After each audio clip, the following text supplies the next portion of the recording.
explain why I did what I did in the edition of the New Statesman. They've started this thing about once a year. They get someone who isn't normally involved to do a guest edit. And they started this with Alistair Campbell, who got Tony Blair to do a long interview about why he believed in God.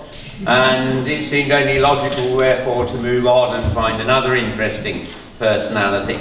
And I chose Khalid because, as the leading figure of Hamas, I have never seen a serious interview in a British paper or on British TV.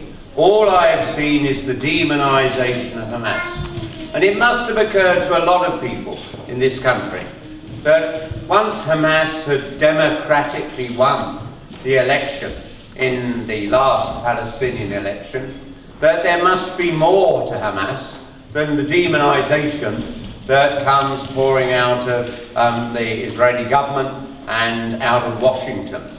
And few things are really quite as disgraceful in the record of the current Labour government as the refusal to recognise the right of the Palestinian people to decide who they elect. And after all the nonsense from Bush, who I have no doubt will one day stand trial as a war criminal for what he did.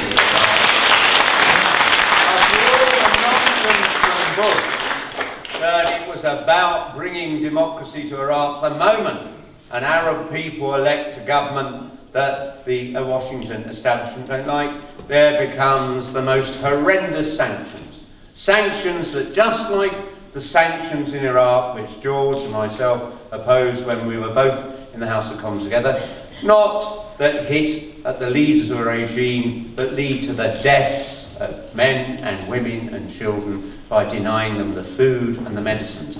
I will have no part in those sort of sanctions whatsoever. They should be denounced for what they are. They're a crime against humanity. Yeah. And it is outrageous that we continue to see the blockading of Gaza with the consequences that brings. I mean, a sheer act of inhumanity that really has no place in modern world politics, and supported by governments that oppose any sanctions whatsoever against Israel. It's these double standards that are so wrong. So I thought it was important that the true voice of Hamas could be broadcast in that magazine, and people could make up their own minds. And then something interesting happened, because you imagine, all the staff who normally work there are a bit nervous about this. Are we going to be denounced?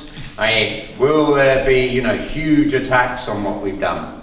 And the magazine came out, and a character called Ivan Lewis, who I discovered, I'd seen Ivan Lewis hanging around the House of Commons, and I assumed he's a lobbyist for the Israeli government. I had no idea he's actually a Labour MP.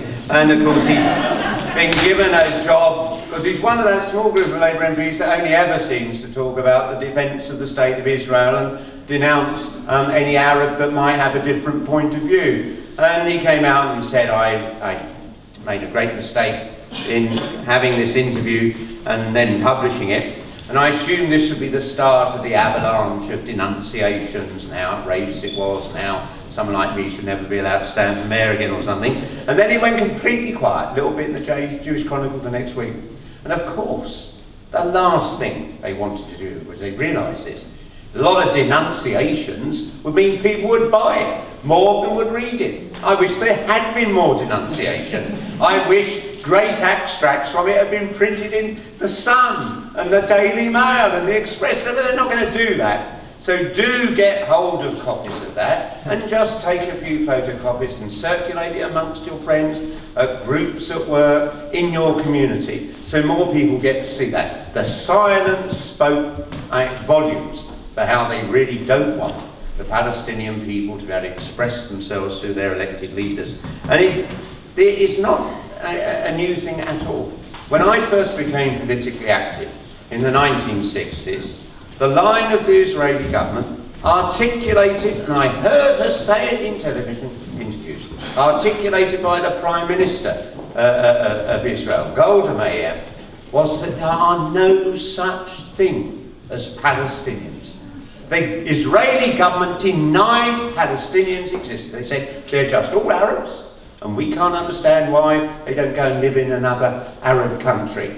And we have at least made some progress when we got the Israeli government to accept that there is a Palestinian nation, and that denial of their existence, I mean, actually looks quite disgraceful.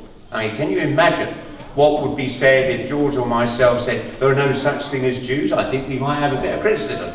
We would be denounced. But they got away with it for years. The denial the Palestinians existed, then the denial that anyone could ever deal with the PLO. And one of the things I'm proudest of, and it did a lot to actually set in stone the relationship I had with British Zionists, was when in 1982 there was the invasion of the Lebanon, or under the command of Sharon, culminating in the massacres at the refugee camps in Sabra and Shatila. And my old friend Ted Knight and myself, then through a Labour movement magazine we produced called Labour Herald, they led a campaign to demand the Labour Party recognise the PLO as the sole legitimate voice of the Palestinian people. And no one had done that then. I think David Steele been the only MP to actually meet a representative, a Liberal Democrat, of the Palestinian people. And there was a huge campaign that built up to the Labour Party conference in that October, which met in the days following the news of the massacres. And the Labour Party conference on the Carway, in the days when they allowed the Labour Party conference to have votes and genuine debates, voted by under 1% to recognise the PLO, and it was seen as a great breakthrough. Immediately it was denounced, of course, and so on. But it's quite remarkable how we have to fight just to get the recognition for the existence of the Palestinian people, let alone their chance to actually represent themselves and govern themselves. And I say all that because it shows how things have moved on when in 2006 we had once again another invasion of the Lebanon. And the disgraceful aspect of this, and from the viewpoint that shames really Britain, was the refusal of the then Prime Minister Tony Blair to call for a ceasefire. We didn't ask Tony Blair to say, I support Hamas. We didn't ask him to say, I support the PLO. We didn't even ask him to say that there must be an Israeli withdrawal from the occupied areas. We simply were demanding, a lot of people in the rank and file of the Labour movement, saying, call for a ceasefire to stop the slaughter, and he refused. And this has not been widely reported, but that was the decisive factor that led to Tony Blair being forced out of office. And it was the final straw that most Labour did. I met with one of the leading Blairites at that point, who said, there is no one who supports Tony on this issue. He is totally and utterly isolated. And over that summer, the sense of outrage and disgust that a Labour Prime Minister wouldn't even call for a stop to the slaughter, a simple ceasefire call, was the final straw for most MPs who made it absolutely clear to the Labour whips, unless there's a date for this man going, we will support a challenge to remove him in the autumn. And that's when he finally gave that date. And that says to me a lot about how far we've moved. When we say to people, you must campaign, we can achieve change. That struggle just to win by 1%, a simple recognition that PLO existed and that the Labour Party could recognise that, but then, a generation later, a Labour Prime Minister driven from office because he wouldn't speak out again about the crime of the invasion of the Lebanon. So I do believe things are moving in the right direction. It's always painful, it's always difficult, and there's always the double standards. One thing I get so angry about, just listening to the radio in the mornings, is the debate about Iran that is on the verge of getting nuclear weapons, we are told. Mind you, we are told Saddam Hussein was on the verge of getting nuclear weapons. And I listen to all these debates as ministers talk about how important it is that this can't be allowed to happen. I hear John Humphreys pressing people what can be done. I never hear anyone saying, but what are we going to do about the 200 nuclear weapons that Israel has?